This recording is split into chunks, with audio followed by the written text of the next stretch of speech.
guys heading into the playoffs as the defending of the reigning champion as opposed to a year ago? And you were heading in just trying to.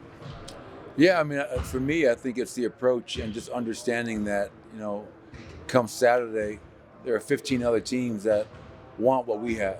And we have the World Championship trophy, and everybody's trying to take it from us. So last year, we didn't have that. We were a 1 seed, and we had the 1 seed wrapped up for a while, and we went into the playoffs kind of very hungry and trying to do something special. But now you win a championship, and now comes a very hungry Laker team who's pissed off that we've beaten them 8 straight times.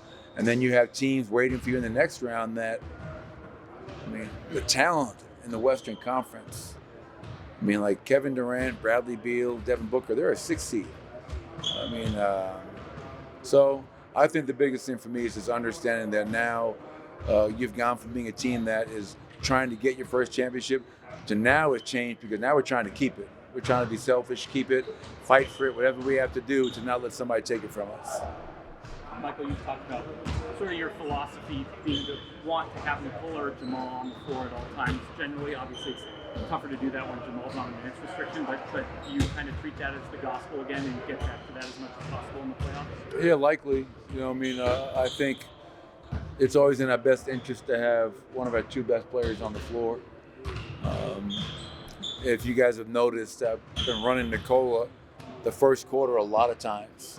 So in the past, it was getting Jamal out at the 6. He can come back in for Nikola around the 3.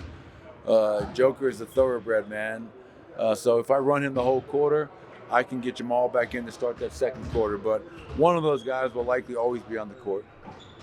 What facet of the game in the NBA occurs during the regular season and changes in the postseason? What's the biggest difference? Physicality. The game slows down. The Lakers are a great running team. We're a pretty good running team. But the game slows down. It becomes more of a half-court basketball game. Those easy baskets are much harder to come by in general. And then the physicality. I think they let us play a little bit more. Each possession is a lot more critical and crucial to your success. But I would say, Vic, for me, it's just the overall, I think the physicality is what stands out to me, the biggest difference, 82 regular season into postseason. Coach, you've mentioned defensive transition as a major factor in this series. When you've got a guy like LeBron on the other side of the floor, who's one of the best transition players of all time, just what are the keys, the pickup points necessarily with him and just trying to get out to their shooters as well? Well, what makes them a great running team is that they don't just run off of turnovers. They don't just run off of misses. They miss turnovers. They run all night long. And so the guy like LeBron, who averages over 5 fast break points per game by himself, against us, that number jumps up to 6.5. You don't want to fuel the break. I thought New Orleans got in trouble in that second quarter, playing in a crowd, turned the ball over, and that's what got the Lakers going. So you can't fuel their break. You got to make them play in the half court. But with LeBron, he's a great passer. He's a one-man break. He's a freight train. So you have to have pickup points, but it's not one play in the league can guard him. So there's got to be a crowd around him. What we call it, Ryan, is you got to stop and load to the ball. He's got to see bodies. And then that's the hard part, is because when you put bodies on him, he's a great passer. He's going to find the open man. You have to have multiple effort behind it. But don't fuel the break. Make him play in the half court as best as possible and make him see a crowd as much as possible. They've done that pretty much every single game of the regular season this year. Last year. What makes that action so tough to guard, and what are some of the things you guys can do to mitigate LeBron's success? Well, we'll not give you a game plan, what we're going to try to do. But you're right. It's a really important point because Bron's a great screener because he's physical. He sets a great screen, and he seals the defender. And so now Austin Reeves, D'Angelo Russell, as he's sealing that defender and rolling to the rim, and he's putting his hand out, he's getting behind our defense. So now when he catches, it's in essence a 4-on-3 behind that. But I think, we've gone over that the last couple of days. We've watched a lot of film, had a lot of healthy debates as a coaching staff on the best way to try and guard it. But the reality is, we have 3 ways to guard it.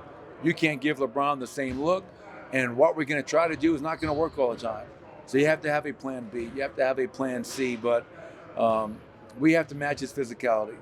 And we have to be into the ball and have ball pressure and not just be an easy screening target. Now he can steal that and get under you.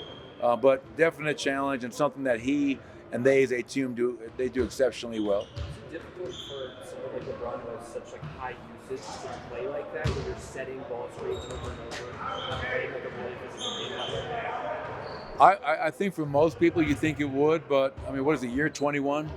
And the guy is just getting better. I mean, he had a career high from the three-point line this year. It's really amazing when you sit back as a fan of the game and not just his body of work, but what he's doing in present day. It's incredible. So, yeah, I hope he gets tired. I hope he wears down. But I've seen no signs of LeBron James slowing down by any means. And I think it's going to be another hell of a challenge for our group to guard. They got 2 All-Stars. They have 2 All-NBA players. And then they have also guys like D'Angelo, Austin Reeves, Rui Hachimura, and players off the bench that 12-3 in their last 15. They found a nice rhythm with that lineup, and they're playing at a high level. Do we make too much of a big deal of setting the tone in game ones of playoff series, or does it actually carry weight? You know, you guys had success last year, obviously, winning game ones. Or do we make too much big deal of that? Well, I mean, if you win game 1, I think it's a great point. If you lose game 1, I think you made too much of a point. No, I mean, well, the bottom line is whether you win or lose game 1, my message is always the same. It's a long series. It's the first team to 4. If you win, you don't get too high, and if you lose, you don't get too low. We're going to have to make adjustments regardless of win or loss. But I think for us, we have been a great home team. We had 33 home wins this year. I think we had 34 last year. We only lost 1 home game in the entirety of the playoff run last season. So we want to make sure that we're protecting our home court, and that coincides with winning game 1. So, yeah, we want to get off to a great start and send a message. Michael, we've obviously seen Jamal elevate his game in the postseason last few times he's been available. Did you notice anything different about him this time of year? You know, it's nothing like tangible, nothing I could really put my finger on. To your point, I think you're right, Vinny. I mean, what Jamal's postseason performances, stats, the way he elevates his game is just incredible. I don't remember a player in recent memory who can after the regular season play at that level. And it's unfortunate, like he's never been an all-star. But you can't tell me that Jamal Murray is not one of the best guards in the NBA, one of the best guards in the world. I mean, in the playoffs last year, in the NBA Finals, the guy was just a machine. So maybe he's more locked in. Maybe he's more, there's no back-to-backs. I don't know. I'm not sure what it is. But what I do know is I love watching Jamal in the postseason, how locked in and engaged he is. And today, like yesterday we had a good practice. Today's practice I thought was exceptional. The guys were really locked in. The energy was where you would want it. Guys were disciplined. They understood what we're trying to do on both ends of the floor. And so you walk out of here feeling really good about where we are going into tomorrow. Thank you. All right. Thank you, everybody.